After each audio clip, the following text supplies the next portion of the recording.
Hello guys, അണിഞ്ഞൊരുങ്ങി എങ്ങോട്ടാണെന്നായിരിക്കും അല്ലേ. നമുക്കിന്നൊരു പേര് വിളിയുണ്ട്. പോകാൻ നേരത്താണ് എൻ്റെ അച്ഛനോട് നീനൊക്കെ സമയം. അങ്ങനെ ഞങ്ങൾ പുറപ്പെട്ടു.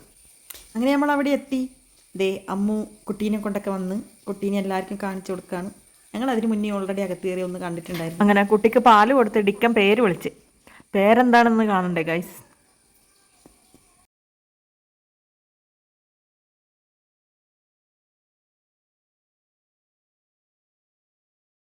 നിലാര എ നിതിൻ, അതാണ് ഗൈസ് കുട്ടീൻ്റെ പേര്. പേര് വിളിയൊക്കെ കഴിഞ്ഞ് ഞങ്ങൾ നേരെ ചായ കുടിക്കാൻ പോയി. എന്തായാലും ചായയൊക്കെ കുടിച്ചല്ലേ, എനിക്ക് കുറച്ച് പുയിപ്പ് പറയാം. ചൂട് സഹിക്കാൻ പറ്റാത്തതുകൊണ്ട് കാറ് കയറിയിരുന്ന് പുയിപ്പടി ഉഷാറായിട്ട് നടക്കുന്നുണ്ട്. ചായ കുടിച്ചതൊക്കെ ദഹിച്ച് എന്നാൽ ഇനി ഫുഡ് കഴിക്കാൻ പോകാമല്ലോ. പിള്ളേരെ നോക്കുമ്പോൾ പിള്ളേരും അപ്പുറത്തെ വിട്ട് പോയിട്ട് നമ്മളെ കൈ കാണിക്കുന്നു. അങ്ങനെ നമ്മൾ ചോറൊക്കെ തിന്ന് നല്ല ഫുഡായിരുന്നു. നല്ല അടിപൊളി പാൽപ്പായസം ഉണ്ടായിരുന്നു. അതൊക്കെ കഴിഞ്ഞ് നമ്മളിനി വീട്ടിലേക്ക്. അതിൻ്റെ നടുക്ക് ഒന്നും രണ്ടും പറഞ്ഞ് ഞാനും അച്ഛനേട്ടനും ഉന്തും തള്ളും അടിയും. ഒന്നും പറയണ്ട. അപ്പം അത്രയേ ഉള്ളൂ ഗൈസ്, ബായ്.